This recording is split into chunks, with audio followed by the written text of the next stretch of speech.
नमस्कार, मी तुमचा मित्र डॉक्टर विजय महाडिक। आज आपण खूप वेगळ्या विषयावरती चर्चा करणार आहोत।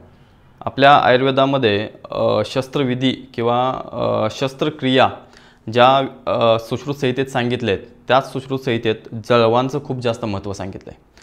म्हणजे ज्या ठिकाणी औषध काम करणार नाहीत, ज्या ठिकाणी औषधांचं काम पोहोचणार नाही, अशा ठिकाणी किंवा असाध्य रोगामध्ये आपल्याला जर लवकर रिझल्ट हवे असतील तर जळवांच्या माध्यमातून किंवा जळूच्या माध्यमातून, ज्याला इंग्रजीमध्ये लीच म्हटलं जातं, लीच थेरपीसुद्धा आता प्रचंड प्रसिद्ध झालेली आहे की जळवांच्या माध्यमातून आपल्याला त्या ठिकाणी ट्रीटमेंट करता येऊ शकते।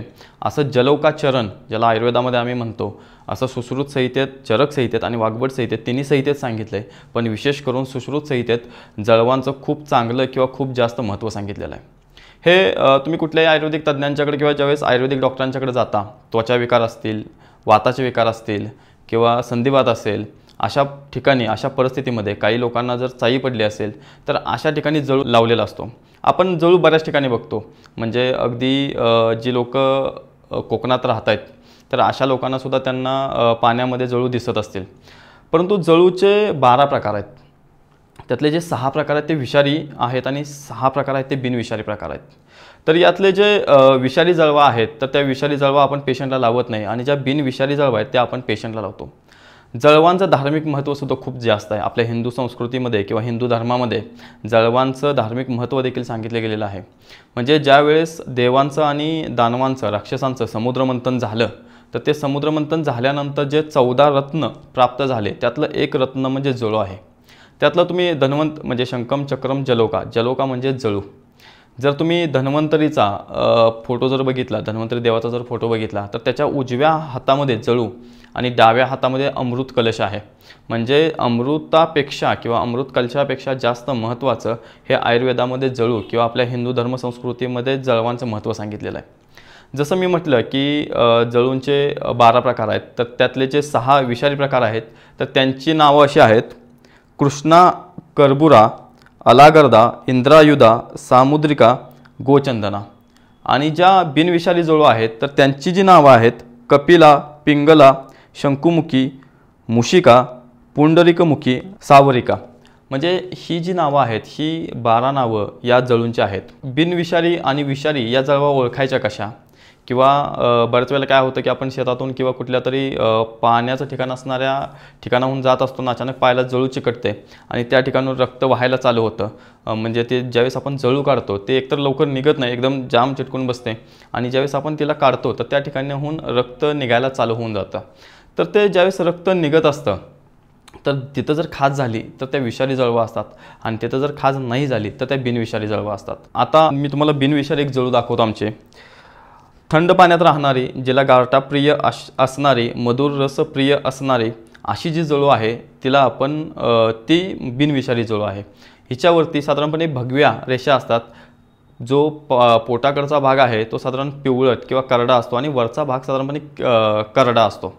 आणि ज्या विषारी जळवा असतात त्या एकदम केसाळ, गलेलठ्ठ झालेल्या, बऱ्याच वेळेला खूप लहान देखील असतात, पूर्णपणे काळ्या, त्याच्यावरती सुद्धा रेषा असतात, पण चित्रविचित्र रंगाचे स्पॉट त्या जळवांच्या वरती आपल्याला पाहायला मिळतात।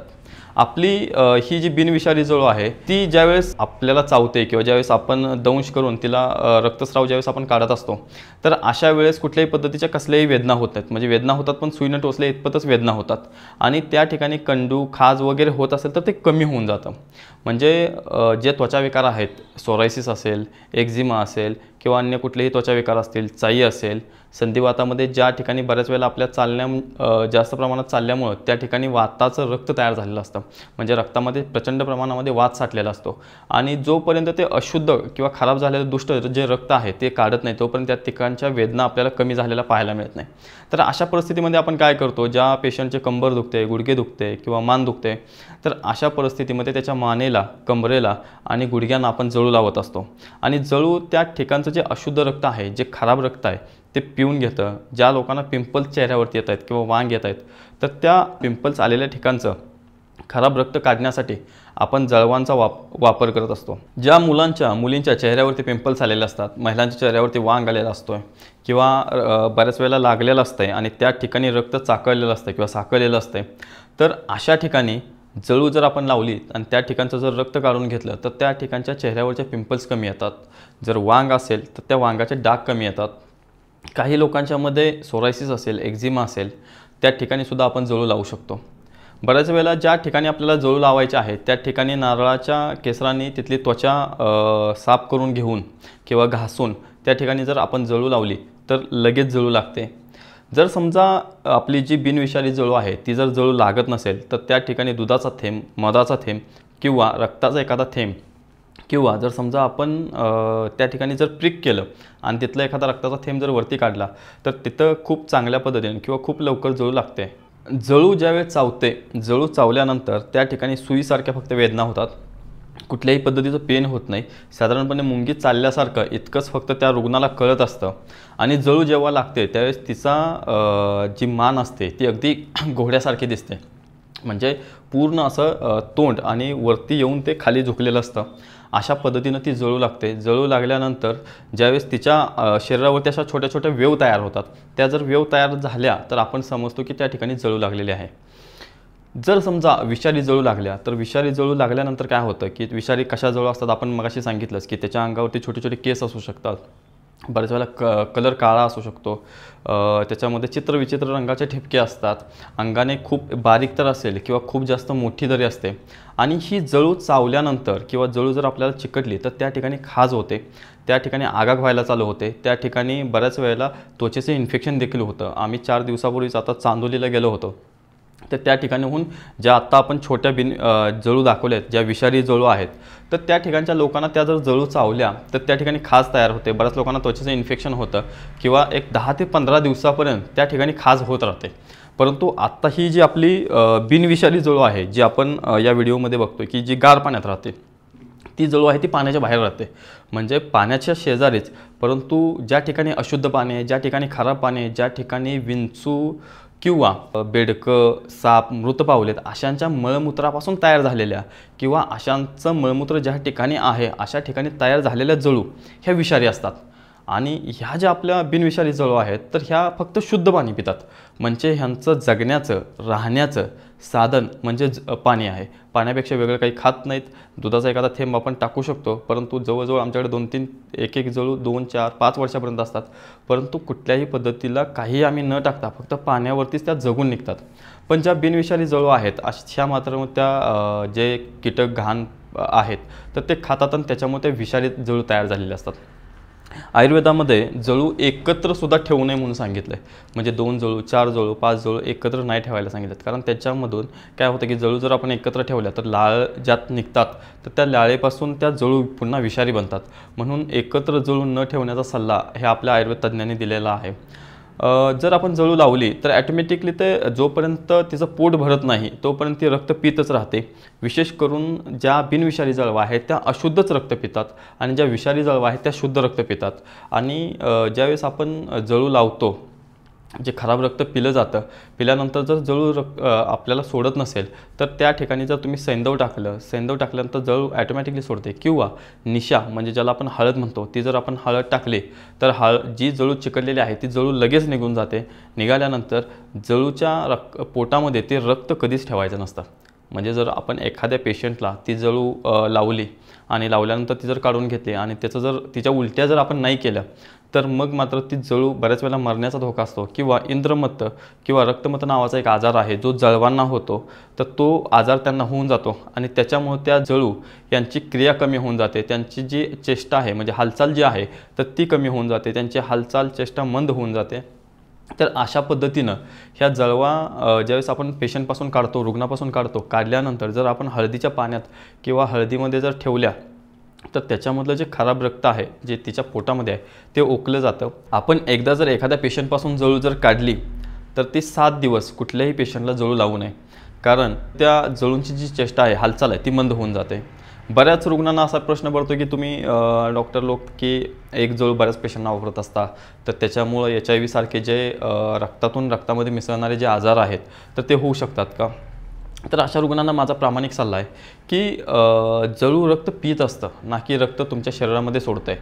मग मच्छरांच्या बाबतीत पण आपल्याला तोच न्याय बघायला मिळतो की समजा एखादा मच्छर आहे, तो एकच मच्छर बऱ्याच माणसांना चावत असतो किंवा बऱ्याच लोकांना चावत असतो, परंतु चावल्यानंतर समजा एखाद्या HIV पेशंटला तो चावला आणि दुसऱ्या नॉर्मल पेशंटला जर तो चावला तर त्याच्यामुळे त्याला HIV पसरत नाही, कारण तो पिण्याचं काम करतो आहे. सेम त्याच पद्धतीनं जळू हे रक्त पिण्याचं काम करत आहेत आणि रक्त पिल्यामुळं की त्याच्यामध्ये काही सोडायचा संबंध येत नाही. आणि ज्यावेळेस आपण जळू सोडून घेतो पेशंटपासून, त्याच्या रक्ताच्या उलट्या करवतो हळदीत टाकून, तर ती 7 दिवस कुठल्याही पेशंटला लावली जात नाही. इन केस जरी एखादा रक्ताचा थेंब जर त्याच्या पोटामध्ये अडकला असेल तर तो सुद्धा त्या 7 दिवसामध्ये पचवून जातो किंवा निघून जातो. त्यामुळं जळू लावणं अगदी सेफ आहे, काही अडचण कुठल्याही पेशंटला येत नाही. परंतु त्याचं परीक्षण खूप करणं गरजेचं आहे की बिनविषारी जळू कुठल्या आणि विषारी जळू कुठल्या. विषारी जळू ही आपल्याला त्रासदायक, म्हणजे विषारी जळू जर चावली तर अंगावरती खाज येणं, कंडू येणं, चक्कर येणं, अशक्तपणा वाटणं, अशा पद्धतीची लक्षणं आपल्याला पाहायला मिळतात. जळूमुळे जीव जातो असं कधी बघायला मिळत नाही, परंतु बिनविषारी ज्या जळवा आहेत त्या चावल्यानंतर मग मात्र शरीराचे व्याधी जे आहेत ते कमी झालेले आपल्याला पाहायला मिळतात. ज्या बिनविषारी जळवा आहेत त्या बलवान असतात, साईजला थोड्याशा मोठ्या असतात, ताकदवान असतात, त्यांच्यावरती पिवळे पांढरे पट्टे असतात. अशा पद्धतीने त्या दिसायला सुद्धा सुंदर असतात. म्हणजे लीच थेरपीसाठी ज्या जळू आम्ही वापरतो तर त्या याच पद्धतीच्या असतात. काही लोकांना चाई पडते किंवा केस गळत असतात, तर अशा लोकांनी सुद्धा जर जळू लावल्या तर त्या ठिकाणी सुद्धा चाई कमी येऊन जाते आणि नवीन केस जळू लावल्यामुळे त्या ठिकाणी येत असतात. इतके सगळे फायदे आयुर्वेदामध्ये जळूचे सांगितलेले आहेत. रक्तमोक्षण नावाची ट्रीटमेंटची एक पद्धत आयुर्वेदामध्ये सांगितलेलं आहे.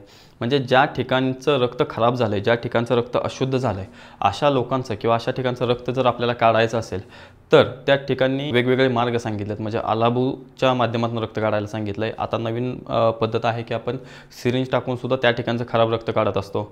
बऱ्याच वेळेला जुन्या काळामध्ये त्या ठिकाणी फासण्या मारायचे आणि तिथून रक्त काढलं जायचं.